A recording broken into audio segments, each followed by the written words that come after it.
आप लोगों ने ज्यादातर होटल्स में ह्यूमंस को काम करते देखा होगा, लेकिन चाइना में दुनिया का इकलौता ऐसा होटल है जहां पर ह्यूमन एम्प्लॉय है ही नहीं। तो वहां काम कैसे होता है?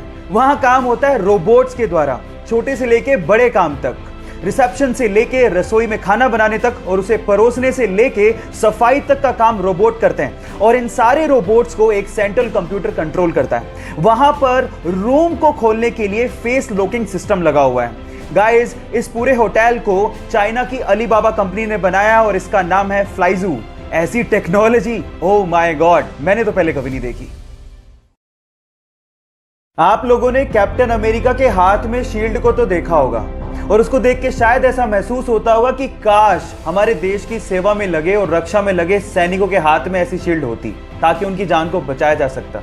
देखो, बाकी देशों का तो पता नहीं, लेकिन जापान ने अपने सैनिकों की रक्षा के लिए इससे भी ज्यादा एडवांस शील्ड बना ली है जो कि मात्र 3 सेकंड में खोली जा सकती है। इनफैक्ट उसमें आर्टिफिशियल इंटेलिजेंस का इस्तेमाल भी किया गया है, जिससे अगर मान लो किसी ने बंदूक तान दी तो 3 सेकंड में वो अपने आप खुल जाती है ना? गजब की बात। क्या आपके बात पहले से पता थी? नहीं पता थी तो चैट सेक्शन में लिखना मत भूलिएगा। आपके प्यार की हद कितनी है? आंसर देने से पहले कहानी जरूर सुन लेना।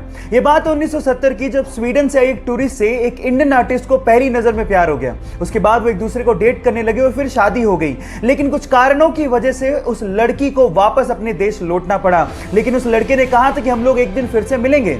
इतने पैसे नहीं थे कि वो लड़का फ्लाइट ले सकता, इसलिए साल भर बाद उसने अपना सब कुछ बेच के 60 रुपए में एक साइकिल खरीदी और 500 रुपए लेके दीवाना निकल पड़ा दिल्ली से अपने प्यार से मिलने। और 4 महीने की मशक्कत के बाद, कोई टेक्नोलॉजी ना होने के बावजूद भी वो स्वीडन पहुंच गया। इतना शिद्दत वाला प्यार देखकर लड़की के माँ बाप ने लड़के और लड़की की फिर से स्वीडन में शादी करवा दी। है ना जुनूनी बात? आपके प्यार में कितना जुनून है, चैट सेक्शन में लिखने मत भूलिएगा।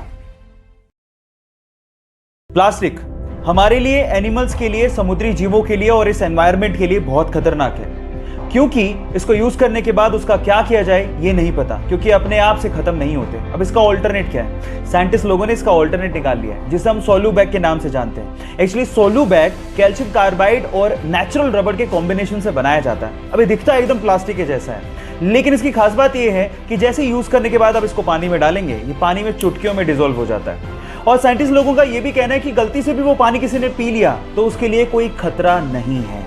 बस प्रॉब्लम यह है कि मॉनसून के दिनों में इसको इस्तेमाल करना थोड़ा सा डेंजरस है, क्योंकि अपने आप से डिसॉल्व हो जाता है। लेकिन अपनी प्रकृति के लिए हम लोग इतना कॉम्प्रोमाइज तो कर ही सकते हैं। क्या आपको पहले से बात पता थी? और नहीं पता थी तो चैट सेक्शन में लिखना मत भूलिएगा। गाइस, ये किसे पता था कि एक छोटा सा वायरस हमें घर बैठने पे मजबूर कर देगा? और फिर उसके बाद आज से 33 साल पहले शूट हुआ एक पौराणिक सीरियल हमें दोबारा से दूरदर्शन पे देखने को मिलेगा। और उसके बाद यही सीरियल पूरी ही दुनिया में व्यूअरशिप के झंडे गाड़ देगा। यस गाइस, ये बिल्कुल सच है। रामानंद सागर ने आज से 33 साल पहले यानी कि 1987 में रामायण सीरियल को शूट किया था, जिसे कोरोना के चक्कर में गवर्नमेंट ने दोबारा दूरदर्शन पे दिखाना शुरू किया। और 16 अप्रैल को, you can't even imagine, 7.7 crore की व्यूअरशिप के साथ इसने वर्ल्ड रिकॉर्ड बना दिया है। इससे पता लगता है कि भारतीय कला और भारतीय इतिहास के चाहने वाले पूरी दुनिया में बहुत लोग हैं। क्या आपको ये बात पहले से पता थी? और नहीं पता थी तो चैट सेक्शन में लिखना मत भूलिएगा।